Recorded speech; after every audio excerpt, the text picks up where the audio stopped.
so hard on me, man, because I don't want people to see me as weak. Right. And then even as an athlete, bro, like if I tell my opponent next across from me, be like, bro, I ain't gonna lie, I got turf toe right now. Yeah. Like I ain't moving like I was moving last week. Like I'm giving them the advantage if they use it against me. Right. And that's the hard part for me is like I don't know who's gonna use it against me, right, or who's gonna like actually be there to support and help. And to second to what you're saying, I struggle with that as well because like with me going to play pro, 80% of people told me to stop. You too old. Don't even go out there. So when I made it, my phone could not stop ringing about opinions and want to get me in the gym and train me for free and this and that. And I took that personal because when I needed somebody, y'all wasn't there. And that's something I struggle with, man. The same thing with my academy. I had a person tell me, what's a dog in a pound? And they told me I would pay you to change your name. Took that very personal. No, man, you could never pay me to change my name. But when people go to give me opinions, it just I think that's my pet peeve because it's my biggest pet peeve because it's like when I needed help, you wasn't there. So don't do it now. And it could be some great you could be giving me some yes, man, but I'm struggle with that because it's like 2 years ago, you told me I wasn't gonna last, and then now I'm lasting. Now it's like, okay, well you can do this now. Like, and I'm really not trying to hear that. So I struggle with that because I don't know if that's good or bad. Because I don't want to, like, if you doubted me before, like I can't do the switch. Doubted me before, you come back and it's positive, then it's negative, then it's positive. So I mean, like you said, we all have our faults. That's a. I'm not gonna necessarily say it's a flaw of mine. I rock with people who've been with me since day one. So that's something I do teach my players. You shoot 10 shots and you don't make a shot, and you hear people talking about you. You know it's people talking about you, right? I will stay away from them.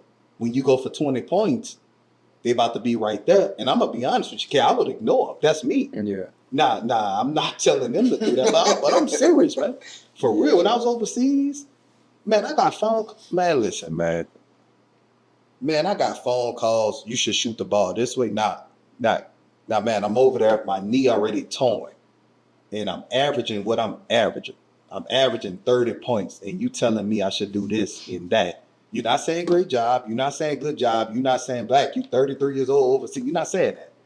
And all of that, man, all of that is some Hall of Fame stuff, man. Truth be told, man, what I've done. And I just have to realize, man, whether I do something good or bad, something's going to be said. Yeah, of course. And especially when I do something bad. Of course. I do something good, it's like, damn, okay, he didn't mess up this time, he going to mess up next time. So, I mean, that's like you were saying, man. That's for us to get out here and just say out flaws or just,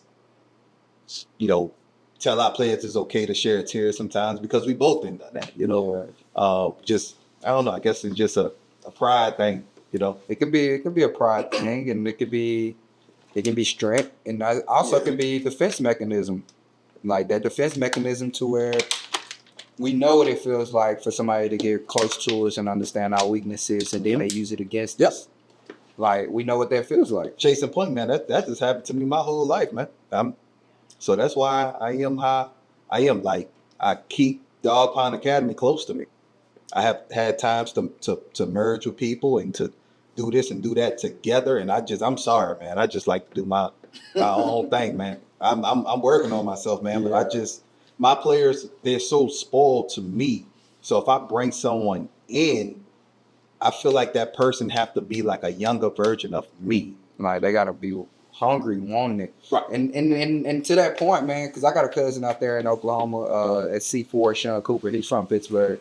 And to that point, I understood how hard it was for him to find somebody to come in and train the adults or come in and train the kids on the level and the capacity that he would want. Yeah. And then they didn't necessarily have to mimic exactly who he was, but they need to come in there and run it like they own it.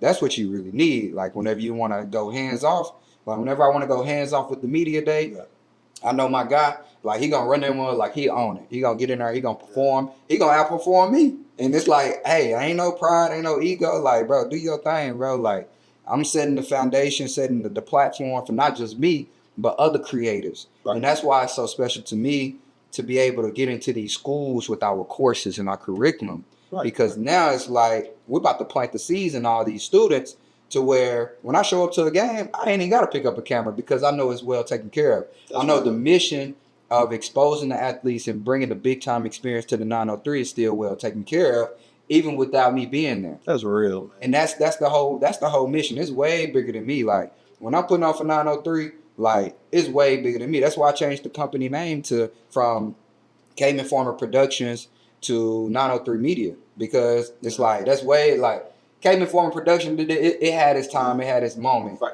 But 903 Media, the vision is way bigger than that.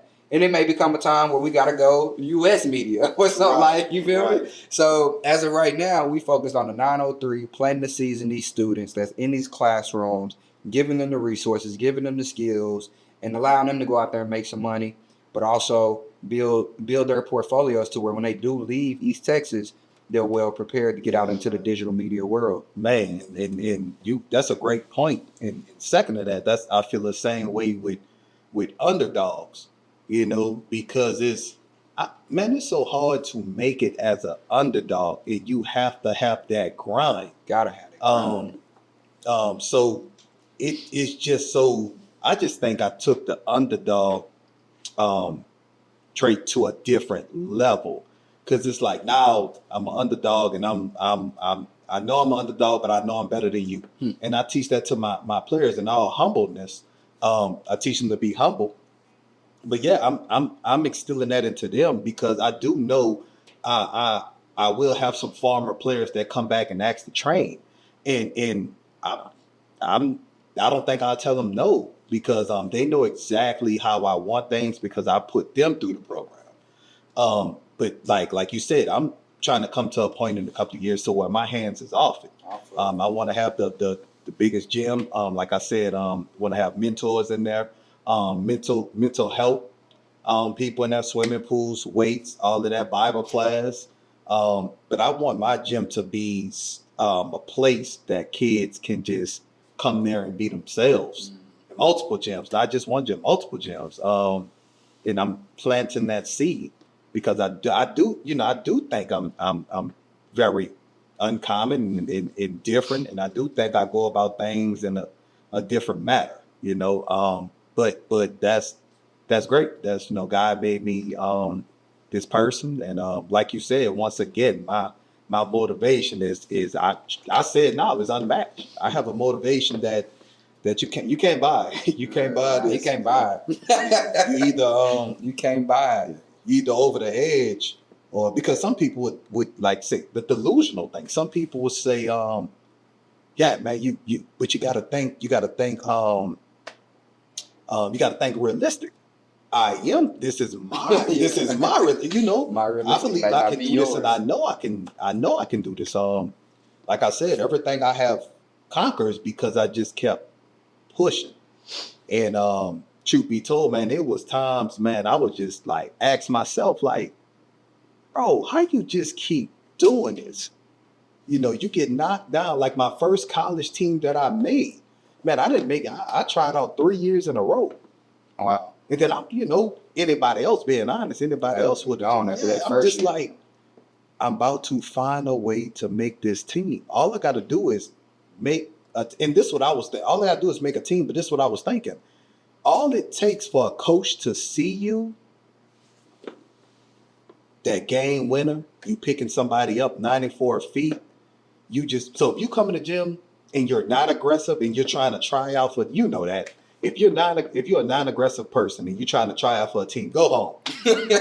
Because that's the thing that got to be on your side, man. You do got to be aggressive. And I'm talking about when I went to make teams, man. I wasn't trying to be friends, man. I didn't care about none of that, man. Now, once I make this team, and it's me, and I'm on this team, and then I'm good. Or we crack whatever jokes. But once we get the game, I need this ball. Yeah. And I can't lie to you, man. I just always Just always had that fight in me. My dad and mom have always told me that. Like I just always found ways to just be successful. And if I shared tears, I would share my tears and get right back at it. And like you said, I surprise myself at times, man.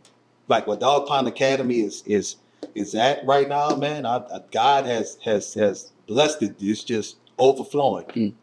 Like new customers, players is coming back. And it was times, you know why I kept that same attitude, whether I had 2 kids or 50. I would train those 2 kids like they was everything to me. So God seen me be humble and stay true to myself, and he's just blessing me. And I'm learning to just take that. It's okay to be blessed. Not boastful, but it's okay to be blessed. And also I made a point in my life to tithe in church, to pay my tithes. And since I've been on track with that, God has just did his thing. I truly believe everything I have is because of him. Not because of me, it's because of him. He don't need my money. He don't need me for anything. But that's what I'm supposed to do. Once again, he don't need me, but I need him. I need him more than he'll ever need. So that's I thank him for instilling the confidence and the knowledge in me, and to keep me going each and every day. That's greatness, bro. So before we leave, man, is there anything else that you would like for the audience to know about Coach Black or Dog Pound Academy or your journey? Your journey is your journey. Got to just keep pushing out there. Got to just keep pushing, keep God first, keep going. Yes, times do get hard, but you're going to get yourself out of that hole. So just striving to be the best you can. Man, y'all heard it from the great. Y'all be on the lookout for the next one. Thank y'all for tapping in. Just finished up another episode. My guy, Coach Black, Mr. Dyron Anderson from Dog Pound Academy. I'm Kaymon Farmer. Peace. You ate on them. Thank you, man. Thank you, brother. Thank you, man. You did. You ate on them. Thank you. I be trying like, cause it's like you the guest, so I want. Can we get a picture? I want you to be like to open up, bro. Yeah, man. And like I'm learning myself to like not interrupt. Like it may be things but it's like let you talk, let you finish it. But see, the first episode, man, I felt like I was rushing you. I'm like, before Kick asks me a question, I'm stopping, and I'm just trying to I'm just trying to get better, man. Because that was first episode. Though, man. I know God is preparing me for greater things, okay? And I got to be able to know when to talk, how to talk, what to say, when to say it. So do you study like the podcast and stuff? No, you think I should? Yeah, bro. Okay. Like even just study like you don't got to study the full thing, but the delivery of the small clips that I do send you. Okay. Just study like those deliveries and because if we look at like the reels of the what's the Paul George and the Gilbert Arenas, I'm sure they have like it's a lot of them too. But I'm sure they have times where it's like the delivery may not be as clear. Right. But they chopping up the reels. Right. To make it seem like, oh, it's not like they just ate on that. Yeah, because that's what I'm looking at. I'm like, man, it's like they go. And they're themselves. That's what I respect about it. Yeah. And that's what I'm pushing on. And I'm grateful for you having me here because it just keep me in the loop and just keep me better in myself, man. I just got to keep striving and keep going, man. Yeah, no, you ain't on that, bro. I think we're gonna have some really, really great. I know we got some really great content. So You want to set up? Oh yeah, And get together? yeah, we can. Oh.